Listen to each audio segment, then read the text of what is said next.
하나는 국민들이 정치인들을 볼 때 우리와 다른 존재다라고 생각하는 경향이 있고 또 정치인들도 특별한 존재라고 생각하는 경우가 많습니다. 네, 네. 근데 민주주의 일반 논리에 의하면 그냥 월급 받는 대리인에 불과하고요. 그렇죠. 낮은 자세로 섬겨야지. 그것도 임시직입니다. 그렇습니다. 4년 뭐 임시 계약직에 불과하죠. 정치인은 특별한 존재가 아니라 대리인에 불과하다라는 점을 끊임없이 증명하려고 예. 노력했는데 예. 그런 측면에 좀 도움이 될 것 같았고요. 하나 이기적 판단을 하나 한다면 뭐예요? 제가 매우 거칠어 보이지 않습니까?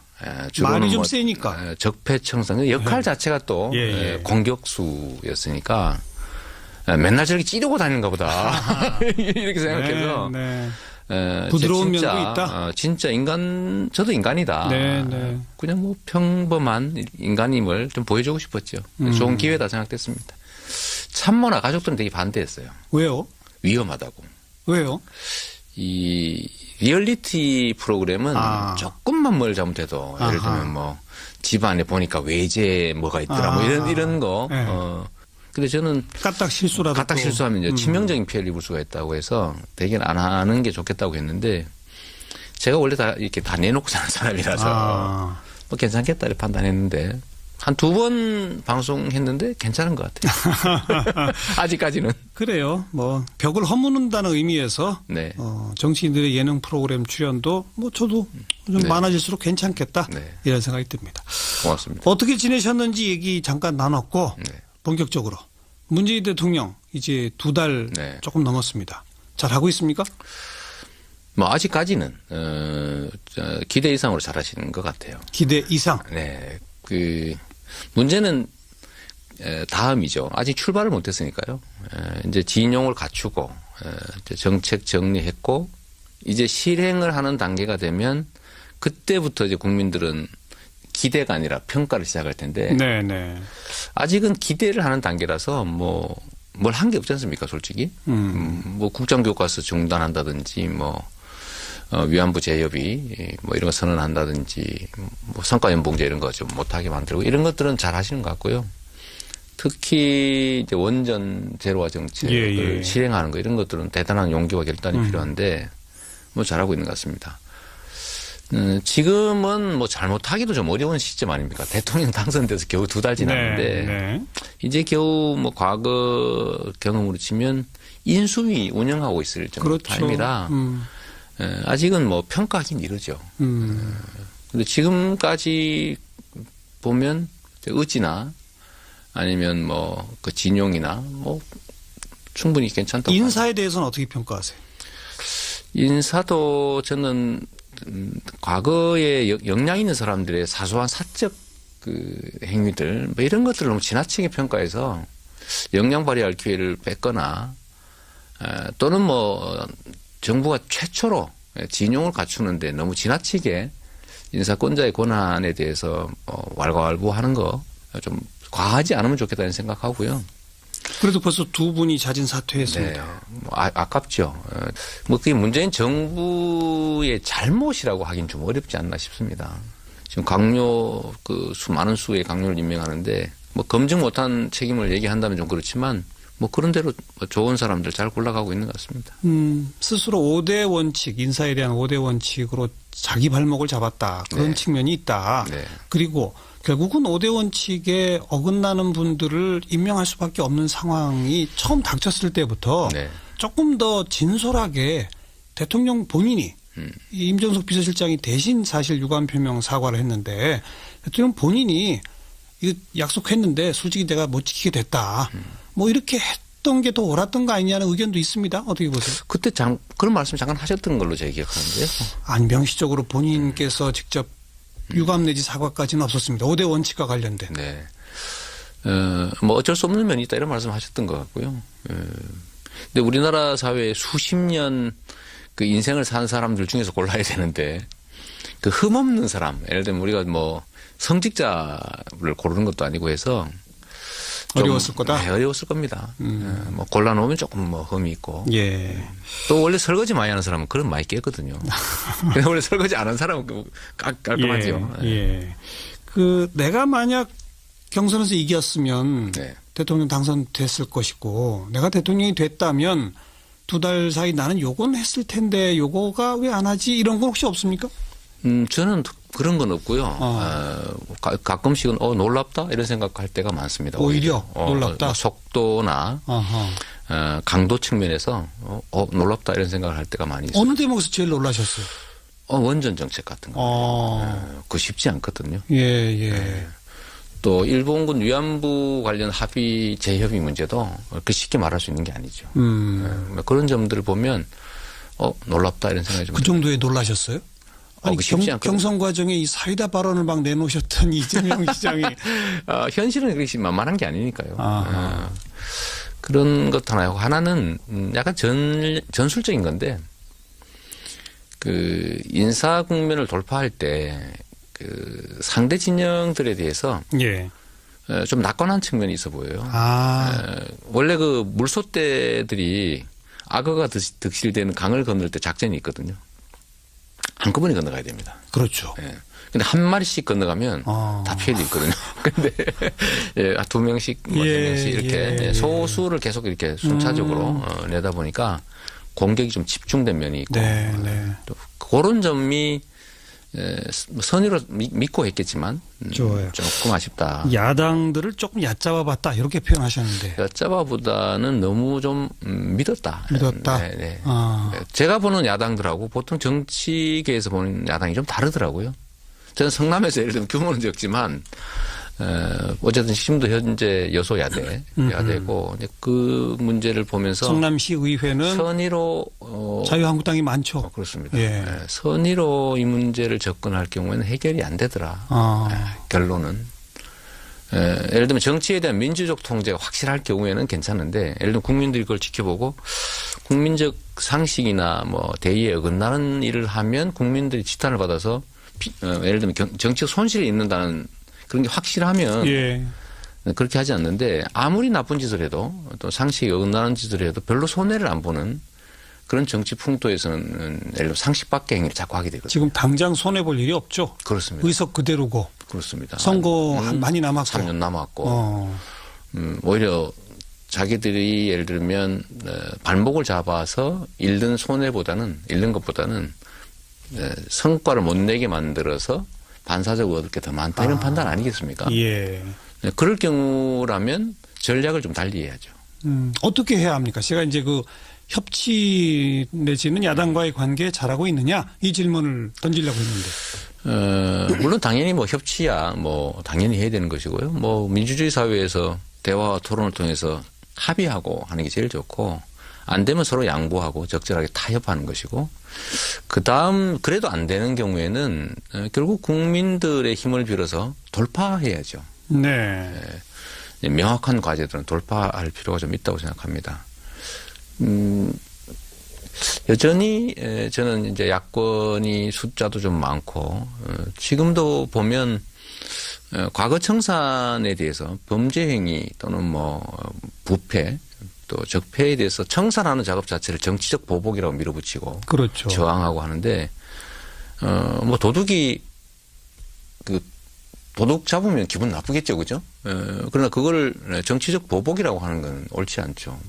예를 들어 법이란 우리가 지키기로 약속하고 만드는 것인데 당연히 지켜야 되는 것이고 어긴 데에 대해서 책임져야 되는 게 그건 민주주의 ABC 아니겠습니까? 그런 문제들에 대해서 좀 돌파해 나가는 게 좋겠다 생각합니다. 그런데 국민의힘의 지지에 바탕을 둬서 돌파한다. 방산비리 수사 같은 거 착수한다. 또 국정농단 기소 유지에 도움되도록 추가 자료가 나오면 또 바로바로 한다. 이건 대통령이 권한으로 할 수 있습니다. 그런데 야당이 그 의석을 가지고 법 통과를 막으면 추경 처리를 막으면 그거는 국민힘으로 어떻게 돌파해요? 그래서 저는 이제 이 소위 과거 청산이나 또 새로운 과제들을 우리가 해결해 나갈 때 국회의 동의 없이 할 수 있는 일들을 최대한 많이 발굴할 필요가 있다고 생각하죠. 저는 뭐 경선 과정에서도 그런 말씀 많이 드렸습니다만은 예를 들면 이런 것들 있을 수 있습니다. 노동시간 단축이 우리 사회에 매우 중요한 과제인데 지금 노동시간 단축을 법으로 만들기 너무 어렵거든요. 동의가 될 리가 없지 않습니까? 그럼 기존에 있는 법 체계 내에서 정부의 소위 행정 재량권을 최대한 발휘하는 거죠. 철저하게 초과근로 단속하고 초과근로 수당을 엉터리로 예를 들면 적게 지급하는 게 대체적으로 현장의 그렇죠. 반응인데 그 철저하게 관리하고 엄벌하고 이러면 노동시간들은 현행 법제에서도 40시간만 제대로 지켜지고 또 예를 들면 40시간을 초과하는 부분에 대해서 철저하게 50% 가산임금이 진짜로 지급되면 누가 40시간 추가 근로를 시키겠습니까? 신규 고용하겠죠. 그렇죠. 이제 그런 방향으로 좀 방향을 잡는 게 좋겠다 생각이 들고 또 행정입법 재량이 예를 들면 상당히 광범해요. 시행령으로 할 수 있는 일들. 맞습니다. 네. 왜냐하면 박근혜 대통령은 나쁜 쪽으로 그걸 남용했죠. 예. 예를 들면 국민의 권리 또는 대의에 반하는 걸 막 시행령으로 만들어 시행했지만 국민의 뜻에 부합하는 방향으로 국민의 권리와 알겠습니다. 이익을 넓히는 방향으로 만드는 건 얼마든지 할 수 있죠. 국정교과서 같은 거 중단하는 것이 바로 그런 거죠. 결단하면 되는 거고요. 근데 바로 이제 그런 조치들이 집권 초반에 몇 개 되니까 야당에서는 무슨 시행령 정치냐 이러면서 또 비판을 했는데 비판 있더라도 그건 국민의 힘을 가지고 돌파한다. 나쁜 일이 아니니까요. 예를 들면 법이라고 하는 것이 법 자체를 위해서 있는 게 아니라 결국은 이제 국민을 위한 정치 행정의 기준을 만든 거니까 국민을 위해서 국가에 도움이 되는 방향이라면 많이 하는 게 맞지요. 수단과 목적을 명확하게 해야 됩니다. 네. 자, 그런 돌파를 해내고 국민 지도가 더 올라가고 그럼 야당도 결국 법 처리 과정에서도 협조할 수밖에 없겠죠. 그렇습니다. 저는 잠시의 저항 때문에 생기는 혼란을 감수해야 된다고 생각하죠. 지금 국민들은 지금은 계획을 보고 기대를 하면서 소위 국민 지지도가 높지만 일정 시간이 지나면 이제 실적을 요구하게 됩니다. 아까 말씀하신 것처럼 평가 단계에 간다. 평가 단계 가죠. 예를 들면 내 삶이 좋아졌느냐. 이 사회가 진짜로 바뀌었느냐. 그런데 그때는 실질적으로 저항하는 사람들, 저항하는 세력들을 넘어야 되는데 그 저항이 만만치 않습니다. 않죠. 아까 언급하신 원전 부분도 그렇고요. 또 며칠 전 정리된 최저임금도 그렇고요. 정해지자마자 이제 야당에서 또 일부 언론에서 아주 대대적인 공격을 이미 하고 있거든요. 근데 그런 것을 두려워하면 안 되죠. 그래서 저는 전에 한번 이런 공고를 드린 일이 있는데 예를 들면 70% 80% 높은 지지율을 유지하기 위해서 노력하는 게 아니라 50% 후반대 정도의 지지율을 안정적으로 장기적으로 유지하는 게 중요하다. 근데 그건 뭘 의미하냐면 반대와 저항을 일부 감수해야 된다. 알겠습니다. 할 일을 꼭 해라. 그게 결국은 성과와 실적이 있어야 국민들이 계속 믿어주죠. 그리고 아무튼 야당 대표들하고도 계속 만나자고 하는데 홍준표 대표는 안 간대거든요. 아직은 급하지 않는가 보죠. 홍준표 대표에 대해서 한마디 하신다면. 글쎄, 야당의 최고, 그냥 거대 야당 대표신데, 여전히 과거에 묻혀 계신 것 같아요. 제가 홍준표 경남지사 시절, 홍준표 전 지사 덕분에 제가 많은 좋은 평가를 받게 되기도 했습니다만, 상대적으로. 저와 반대되는 정치들이 워낙 많아서요. 그러긴 한데, 지금도, 본질적으로 그 국민들을 좀 무시하고 있지 않느냐는 생각이 좀 듭니다. 과거의 행태를 답습하고 있는 느낌이 들어요. 좀 유명해지는 게 정치적 영향력을 키우는 것이다 이런 생각일 수도 있겠고 니들이 어떻게 하겠냐 이런 생각도 좀 있는 것 같은데 국민들은 촛불 혁명 국민을 지나면서 진짜 많이 진화했다고 생각됩니다. 큰 코 다칠 수가 있겠다라는 말씀을 드리고 싶어요. 성남시 관련 현안 한 두 가지만 그 고등학교 학생 교복 무상 지원하기로 해서 사업비를 29억 좀 넘게 했는데 지금 여소야대인 성남시 의회가 전액 삭감했거든요. 작년 본예산에서 이미 삭감했고 이제 제가 추경에 2번을 냈는데 계속 삭감하고 있습니다. 반대 이유가 재밌어요. 저소득층 우선이다. 이런 얘기를 해요. 그래서 600명분만 빼고 나머지를 삭감했는데 우리가 가끔씩 오해하는 게 있습니다. 저소득층 우선과 저소득층만 이걸 구분해야 되거든요. 근데 우리는 이미 예산을 확보를 해서 예를 들면 가로등 보수 예산 이런 거 고정비인데 뭐 그런 데서 25% 삭감해서 줄여서 그 한 80억 가까이 됩니다. 뭐 그런 것들로 복지 정책 전환하고 가로등 충분히 유지하고 있으니까 잘하는 거 아니겠어요? 이미 예산을 아껴서 확보해서 해놨는데 가난한 사람만 복지를 하자. 네. 이런 태도인 거죠. 사실은 이제 내세우는 핑계에 불과한데 그 핑계의 논리도 참 구차하다. 그럼 남는 거 어디다 쓰자는 겁니까? 근데 이번에 또 한번 내볼 가로등 생각이죠. 교체에 쓰자는 거겠죠. 그래 옛날처럼 또 그 얘기는 하지 않아요. 남는 거 어디다 쓸지를 한번 제안해 주면 좋겠는데 그런 건 없습니다. 그냥 삭감하죠. 네. 또 추경 내보실 거다. 제가 경험상으로 우리 성남 시민들한테 필요하고 또 시민들이 선호하는 정책을 소위 이제 거대 야당이 삭감해서 반발하고 그러면 제가 시민한테도 알리거든요. 네. 한 두세 번 지난 다음에 통과가 되더라고요. 아, 그래요? 이번에도 뭐 청산에 그 스케이트장 그것도 삭감했다가 좀 사단이 좀 있었습니다. 예. 고발하고 뭐 이런 일이 있었는데 알겠습니다. 제가 그 압수수색도 당했는데 그 때문에 결국 그러고 나니까 조용히 또 통과됐더라고요. 네. 전에 뭐 학교 창의교육 지원 예산 뭐 200억 또 한 1년 동안 계속 5번인가 부결되다가 결국은 통과됐죠. 시민들한테 자꾸 알리고 시민들한테 아니 이런 거 하는데 반대합니다. 그래도 오늘 저랑 인터뷰한 게 또 시민들한테 많이 알려질 테니까 좀 기다려 보도록 하고요. 청년배당, 무상교복, 공공산후조리원 뭐 이른바 성남의 3대 무상복지에 이번에 추가로 새로 계획을 짜신 게 이것도 좀 독특해요. 군에 입영하는 청년들이 군 복무 중에 불의의 사고를 당하면 충분히 치료비나 보상도 받을 수 있도록 상해 보험 보장제를 도입한다. 네. 이거 처음 지금 나온 정책이에요. 그렇습니다. 예. 제가 전에 이제 전방 철책 경기하다가 뭐 다리 절단 사고가 났는데 정부에서 정한 보상이나 치료 대책은 일정 한계가 있어서 나머지를 본인이 부담해야 된다는 황당한 소리를 한번 그때 듣고 그 사람들이 성남에 또 병원이 있으니까 국군 병원이 있으니까 성남으로 와 있습니다. 국가가 국민 그것도 젊은이들을 필요에 의해서 데려가 가지고 그 과정에서 다치고 죽고 하는데 최종 책임을 져주지 않는다는 건 참 잔인한 일이다. 그래서 우리 성남시라도 최종 보장을 좀 해주자라는 차원에서 저희가 보험제도를 한번 도입해 보기로 했습니다. 그러니까 군에 입영하는 순간부터 제대할 때까지 보험이 적용되는 거고 그렇습니다. 보험료를 시가 내주는 거고 보험회사랑 얘기가 됐습니까? 네. 뭐 그런 보험이 있습니다. 그래요? 저희가 자전거 보험도 하고 있거든요. 예. 자전거는 개별 보험을 안 들어줍니다. 그런데 성남 시민 전부는 다 자전거 보험이 들어있어서 어디가 사고를 내거나 당하면 뭐 보험 처리가 되죠. 이미 하고 있습니다. 시행하고 몇 있어요? 년째 하고 있습니다. 아주 적은 비용으로 많은 사람들이 혜택 볼 수 있죠. 네.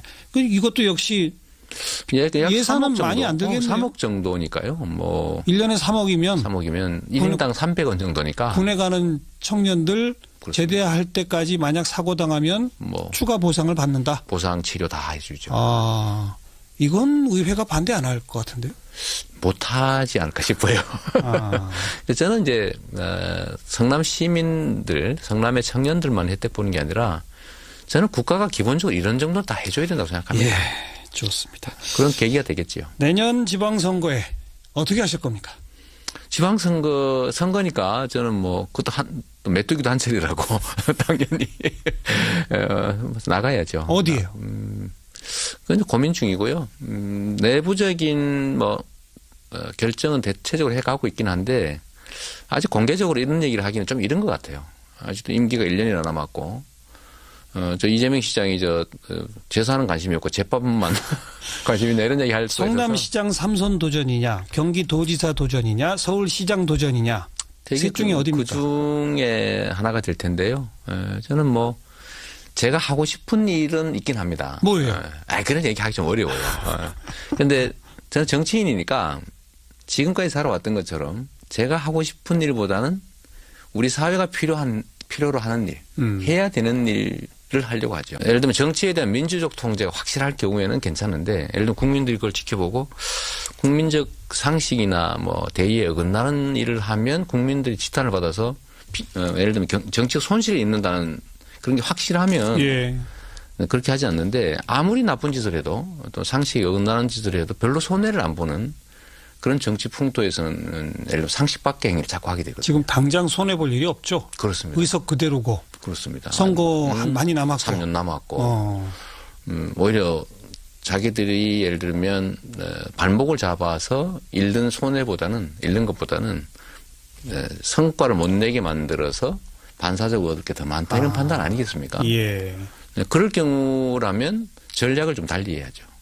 어떻게 해야 합니까? 제가 이제 그 협치 내지는 야당과의 관계 잘하고 있느냐 이 질문을 던지려고 했는데. 물론 당연히 뭐 협치야 뭐 당연히 해야 되는 것이고요. 뭐 민주주의 사회에서 대화와 토론을 통해서 합의하고 하는 게 제일 좋고 안 되면 서로 양보하고 적절하게 타협하는 것이고 그다음 그래도 안 되는 경우에는 결국 국민들의 힘을 빌어서 돌파해야죠. 네. 명확한 과제들은 돌파할 필요가 좀 있다고 생각합니다.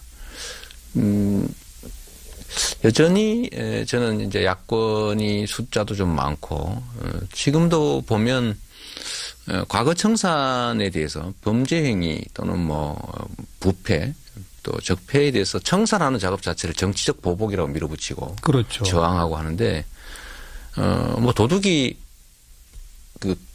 도둑 잡으면 기분 나쁘겠죠, 그죠? 그러나 그걸 정치적 보복이라고 하는 건 옳지 않죠. 예를 들어 법이란 우리가 지키기로 약속하고 만드는 것인데 당연히 지켜야 되는 것이고 어긴 데에 대해서 책임져야 되는 게 그건 민주주의의 ABC 아니겠습니까? 그런 문제들에 대해서 좀 돌파해 나가는 게 좋겠다 생각합니다. 그런데 국민의힘의 지지에 바탕을 둬서 돌파한다. 방산비리 수사 같은 거 착수한다. 또 국정농단 기소 유지에 도움되도록 추가 자료가 나오면 또 바로바로 한다. 이건 대통령이 권한으로 할 수 있습니다. 그런데 야당이 그 의석을 가지고 법 통과를 막으면 추경 처리를 막으면 그거는 국민힘으로 어떻게 돌파해요?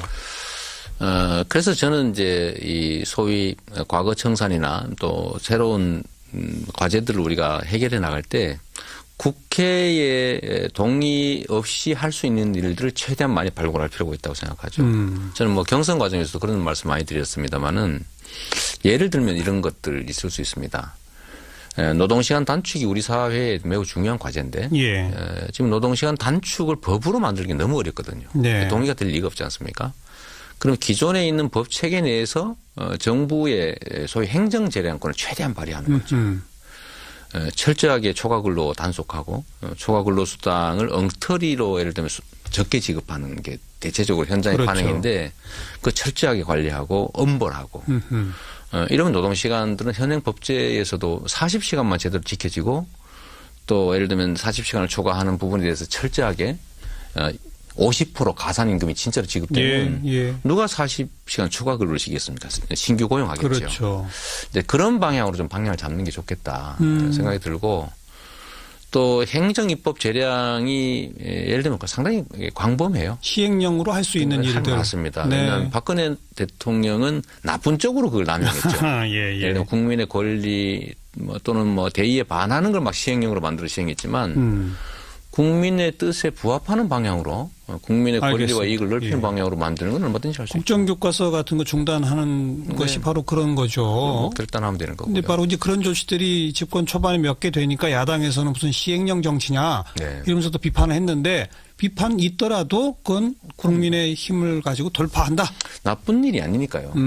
예를 들면 법이라고 하는 것이 법 자체를 위해서 있는 게 아니라 결국은 이제 국민을 위한 정치 행정의 기준을 만든 거니까 국민을 위해서 국가에 도움이 되는 방향이라면 많이 하는 게 맞지요. 수단과 목적을 명확하게 해야 됩니다. 네. 자, 그런 돌파를 해내고 국민 지도가 더 올라가고 그럼 야당도 결국 법 처리 과정에서도 협조할 수밖에 없겠죠. 그렇습니다. 저는 잠시의 저항 때문에 생기는 혼란을 감수해야 된다고 생각하죠. 지금 국민들은 지금은 계획을 보고 기대를 하면서 소위 국민 지지도가 높지만 일정 시간이 지나면 이제 실적을 요구하게 됩니다.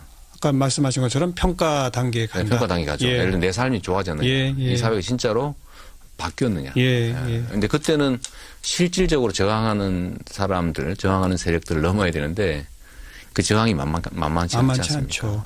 아까 언급하신 원전 부분도 그렇고요. 또 며칠 전 정리된 최저임금도 그렇고요. 정해지자마자 이제 야당에서 또 네. 일부 언론에서 아주 대대적인 공격을 이미 그렇습니다. 하고 있거든요. 네. 근데 그런 것을 두려워하면 안 되죠.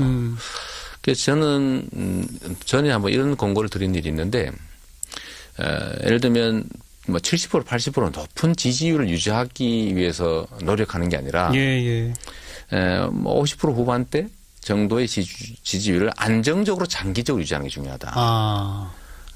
근데 그건 뭘 의미하냐면 반대와 저항을 일부 감수해야 된다. 알겠습니다. 할 일을 꼭 해라. 네.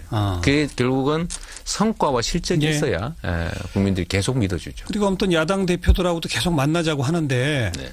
홍준표 대표는 안 간대거든요. 아직은 뭐 급하지 않는가 보죠. 홍준표 대표에 대해서 한마디 하신다면.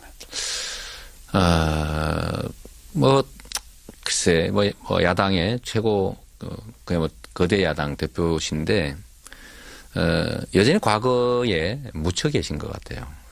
뭐 제가 홍준표 경남지사 시절 홍준표 전 지사 덕분에 제가 많은 좋은 평가를 받게 되기도 했습니다만 상대적으로. 네. 저와 반대되는 정책이 워낙 많아서요. 그러긴 한데 지금도 본질적으로 그 국민들을 좀 무시하고 있지 않느냐는 생각이 좀 듭니다. 과거의 행태를 답습하고 있는 느낌이 들어요.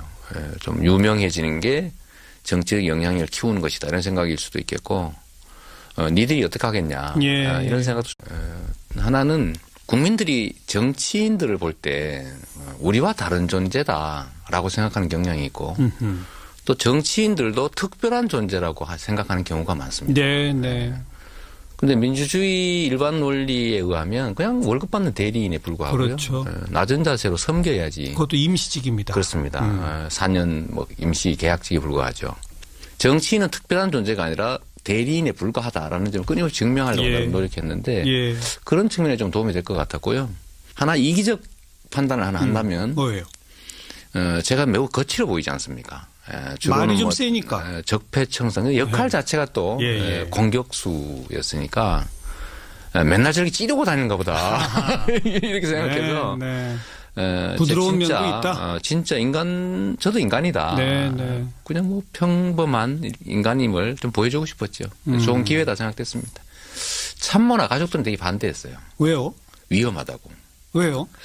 이 리얼리티 프로그램은 조금만 뭘 잘못해도 예를 들면 뭐 집안에 보니까 외제 뭐가 있더라 뭐 이런 거. 근데 저는 까딱 실수하면 이제 치명적인 피해를 입을 수가 있다고 해서 대개는 안 하는 게 좋겠다고 했는데 제가 원래 다 이렇게 다 내놓고 사는 사람이라서 뭐 괜찮겠다 이렇게 판단했는데 한 2번 방송했는데 괜찮은 것 같아요. 아직까지는. 그래요. 뭐 벽을 허무는다는 의미에서 정치인들의 예능 프로그램 출연도 뭐 저도 좀 많아질수록 괜찮겠다 이런 생각이 듭니다. 고맙습니다. 어떻게 지내셨는지 얘기 잠깐 나눴고 본격적으로 문재인 대통령 이제 2달 조금 넘었습니다. 잘하고 있습니까? 뭐 아직까지는 기대 이상으로 잘하시는 것 같아요. 기대 이상? 네. 문제는 다음이죠. 아직 출발을 못했으니까요. 이제 진용을 갖추고 정책 정리했고 이제 실행을 하는 단계가 되면 그때부터 이제 국민들은 기대가 아니라 평가를 시작할 텐데 아직은 기대를 하는 단계라서 뭐 뭘 한 게 없지 않습니까, 솔직히. 뭐 국정교과서 중단한다든지 뭐 위안부 재협의 뭐 이런 거 선언한다든지 뭐 성과연봉제 이런 거 좀 못하게 만들고 이런 것들은 잘 하시는 것 같고요. 특히 이제 원전 제로화 정책을 실행하는 거 이런 것들은 대단한 용기와 결단이 필요한데 뭐 잘하고 있는 것 같습니다.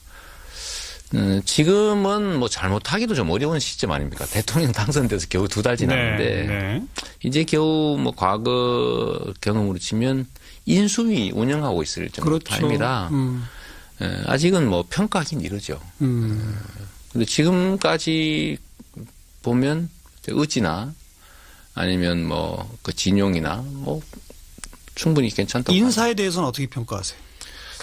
인사도 저는 과거에 역량 있는 사람들의 사소한 사적 그 행위들 뭐 이런 것들을 너무 지나치게 평가해서 역량 발휘할 기회를 뺐거나 또는 뭐 정부가 최초로 진용을 갖추는데 너무 지나치게 인사권자의 권한에 대해서 왈가왈부하는 거 좀 과하지 않으면 좋겠다는 생각하고 좀 있는 것 같은데 이제 국민들은 촛불 혁명 국민을 지나면서 진짜 많이 진화했다고 생각됩니다. 뭐 큰 코 다칠 수가 있겠다. 네. 라는 말씀을 드리고 싶어요.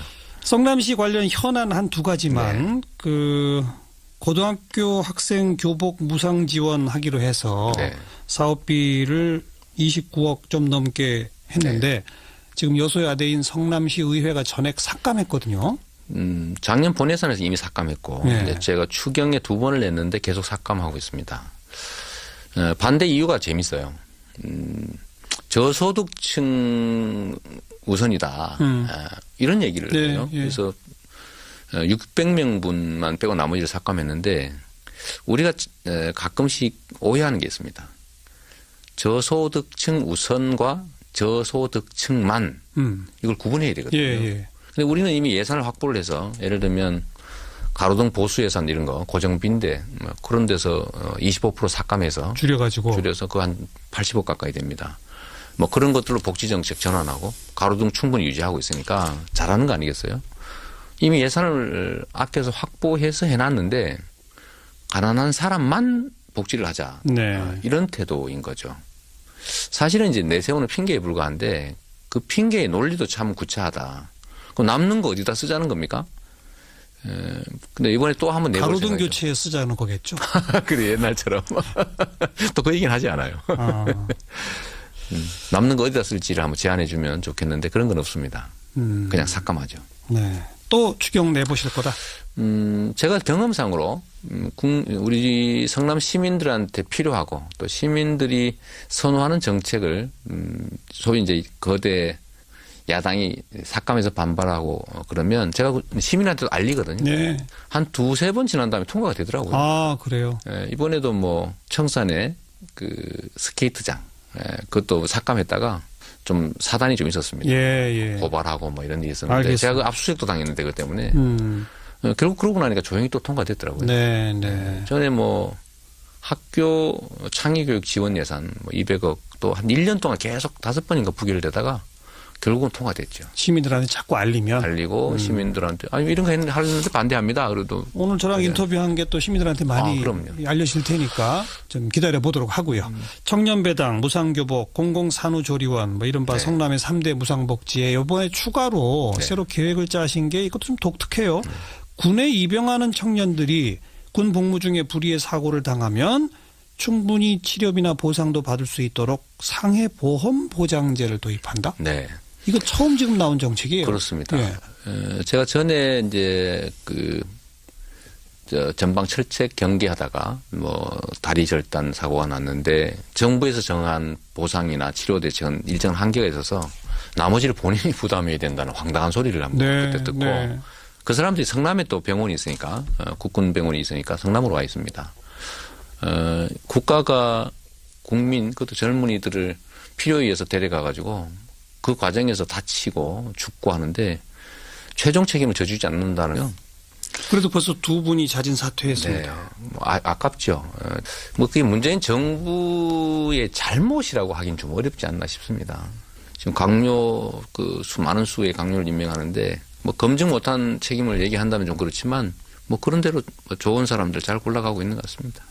스스로 5대 원칙, 인사에 대한 5대 원칙으로 자기 발목을 잡았다. 그런 네. 측면이 있다. 네. 그리고 결국은 5대 원칙에 어긋나는 분들을 임명할 수밖에 없는 상황이 처음 닥쳤을 때부터 네. 조금 더 진솔하게 대통령 본인이 이 임종석 비서실장이 대신 사실 유감 표명 사과를 했는데 대통령 본인이 이거 약속했는데 솔직히 내가 못 지키게 됐다. 뭐 이렇게 했던 게 더 옳았던 거 아니냐는 의견도 있습니다. 어떻게 보세요? 그때 그런 말씀 잠깐 하셨던 걸로 제가 기억하는데요. 안병시적으로 본인께서 직접 유감 내지 사과까지는 없었습니다. 5대 원칙과 관련된. 네.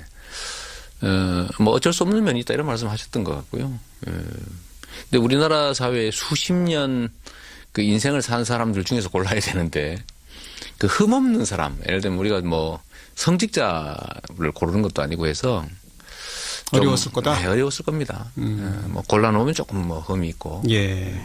또 원래 설거지 많이 하는 사람은 그런 많이 깨거든요. 원래 설거지 안 하는 사람은 깔끔하죠. 예. 예. 내가 만약 경선에서 이겼으면 네. 대통령 당선됐을 것이고 내가 대통령이 됐다면 2달 사이 나는 요건 했을 텐데 요거가 왜 안 하지 이런 건 혹시 없습니까? 저는 그런 건 없고요. 가끔씩은 놀랍다 이런 생각할 때가 많습니다. 오히려 놀랍다. 뭐 속도나 강도 측면에서 놀랍다 이런 생각을 할 때가 많이 있어요. 어느 대목에서 제일 놀라셨어요? 원전 정책 같은 거. 그거 쉽지 않거든요. 예. 또 일본군 위안부 관련 합의 재협의 문제도 그렇게 쉽게 말할 수 있는 게 아니죠. 그런 점들을 보면 놀랍다 이런 생각이 좀 그 정도에 놀라셨어요? 아니 쉽지 않거든요. 경선 과정에 이 사이다 발언을 막 내놓으셨던 이재명 시장이 현실은 그렇게 만만한 게 아니니까요. 그런 것 하나요. 하나는 약간 전술적인 건데 그 인사 국면을 돌파할 때 그 상대 진영들에 대해서 예. 좀 낙관한 측면이 있어 보여요. 원래 그 물소떼들이 악어가 득실되는 강을 건널 때 작전이 있거든요. 한꺼번에 건너가야 됩니다. 그렇죠. 예. 근데 한 마리씩 건너가면 다 피해져 있거든요. 근데 예, 2명씩, 뭐 3명씩 이렇게 소수를 계속 이렇게 순차적으로 내다 보니까 공격이 좀 집중된 면이 있고 또 그런 점이 선의로 믿고 했겠지만 좋아요. 조금 아쉽다. 야당들을 조금 얕잡아봤다 이렇게 표현하셨는데. 얕잡아보다는 너무 좀 믿었다. 네. 제가 보는 야당들하고 보통 정치계에서 보는 야당이 좀 다르더라고요. 저는 성남에서 예를 들면 규모는 적지만 어쨌든 지금도 현재 야대고 그 문제를 보면서 성남시 의회는 선의로 자유한국당이 많죠. 그렇습니다. 예. 선의로 이 문제를 접근할 경우에는 해결이 안 되더라. 결론은.